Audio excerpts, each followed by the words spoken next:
यदि आपके पास इस तरह का कोई डीसी फैन है और आपका डीसी फैन पहले इस तरह के बैटरी से चल रहा था और ये बैटरी खराब हो जाती है तो डीसी पंखा आपका नहीं चलता और आप सोचते हैं कि इस तरह के डीसी फैन को हम 220 वोल्ट एसी सप्लाई से कैसे चलाएं, तो मैं आपको बताऊंगा कि इस तरह का अगर आपके पास कोई डीसी फैन है तो 220 वोल्ट एसी सप्लाई से कैसे चलेगा। आपको बैटरी की जरूरत नहीं होगी। तो यहां पर आप देखेंगे मार्केट से आपको क्या खरीद लेना है। तो यहां पर देखिएगा हमारे पास ये ट्रांसफार्मर है और ये ट्रांसफार्मर 012 2 एम्पियर का आपको मार्केट से खरीद लेना है। अब इस तरह का जो ये ट्रांसफार्मर होता है इसमें से आपको मिल जाता है 4 तार। अब यहां देखेंगे 2 लाल तार जो होता है ये प्राइमरी होता है और इसमें देखेंगे ये पीला 2 तार है तो ये सेकेंडरी है, क्योंकि ये स्टेप डाउन ट्रांसफार्मर है। 220 वोल्ट सप्लाई इसके प्राइमरी में दिया जाएगा तो ये ट्रांसफार्मर 12 वोल्ट की एसी सप्लाई को आउट करेगा। और आपको मार्केट से क्या खरीदना है, IN 5408 नंबर का डायोड आप खरीद लेंगे। अब आप ये मत सोचिएगा ये सभी डायोड लगेंगे, केवल एक डायोड मैं लगाऊंगा। ऐसे आपको भी एक डायोड केवल लगाना है और इसका कनेक्शन कैसे करना है ये सीखना है। तो इतने ही कंपोनेंटों के साथ आपका डीसी फैन बहुत अच्छे से 220 वोल्ट एसी सप्लाई से चलेगा।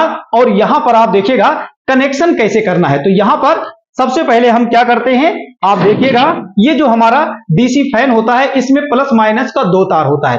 अब ये जरूरी नहीं है कि इसका कौन सा तार ट्रांसफार्मर में जाएगा, इसका कोई भी एक तार आप इसमें से ले सकते हैं। जैसे यहां देखेंगे इसका मैं प्लस ले लेता हूं, अर्थात इसके अंदर से जो रेड वायर निकला है और ट्रांसफार्मर के सेकेंडरी का एक तार, इन दोनों वायर को आपस में हम ट्विस्ट करा देते हैं।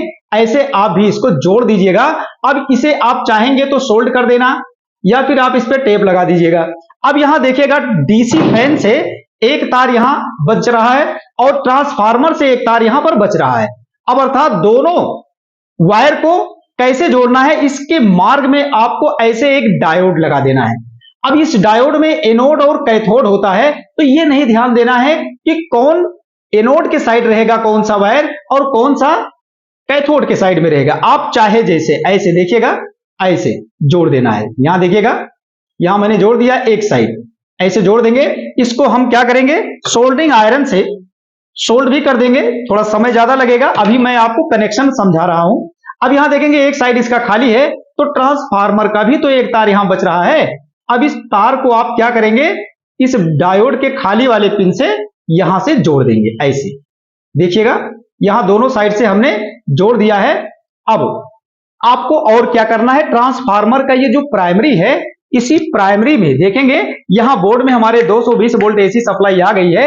अब इस ट्रांसफार्मर के प्राइमरी को हम 220 वोल्ट की एसी सप्लाई देंगे तो आप देखिएगा ये जो हमारा डीसी फैन है ये डीसी फैन हमारा चलेगा। तो देखिएगा हम यहां स्विच ऑन कर रहे हैं तो फैन हमारा चलेगा। तो देखेंगे फैन हमारा चल गया है। तो इस तरह से यदि आप कनेक्शन करते हैं और आपका फैन उल्टा चल जाता है तो आप सोचेंगे सर तो गलत बता दिया, फैन मेरा उल्टा चल रहा है। तो इसके लिए आपको क्या करना है, आपको ये जो डायोड लगाया गया है इसी डायोड को आपस में पलट देना है तो फैन की चाल बदल जाएगी। जैसे मैं आपको यहां पलट के दिखाता हूं तो आप देखिएगा फैन किस दिशा में चल रहा है। देखेंगे फैन हमारा ऐसे चल रहा है, इस समय क्लॉकवाइज चल रहा है। अगर इसके वायर को मैं पलट देता हूं तो आप देखिएगा वायर को नहीं पलटना है, डायोड को पलट देना है, अर्थात डायोड के पिनों को हमने चेंज कर दिया है।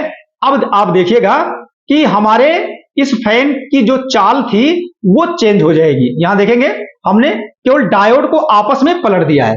अब हम इसको फिर से सप्लाई दे रहे हैं तो देखिएगा फैन हमारा विपरीत दिशा में चलेगा, उसके विपरीत दिशा में चल गया है। तो इस तरह से कभी आप कनेक्शन करते हैं और आपका फैन अगर उल्टा चल जाता है तो डायोड को पलट दीजिएगा। तो इतने ही कंपोनेंटों के साथ इतनी ही वायरिंग आपको करनी होती है। तो कोई भी डीसी पंखा होगा आप उसे ट्रांसफार्मर और डायोड लगा करके डायरेक्ट 220 वोल्ट एसी सप्लाई से चला सकते हैं। तो वीडियो से रिलेटेड कोई सवाल या सुझाव है आप हमें बताइएगा। वीडियो देखने के लिए आप सभी का बहुत बहुत धन्यवाद।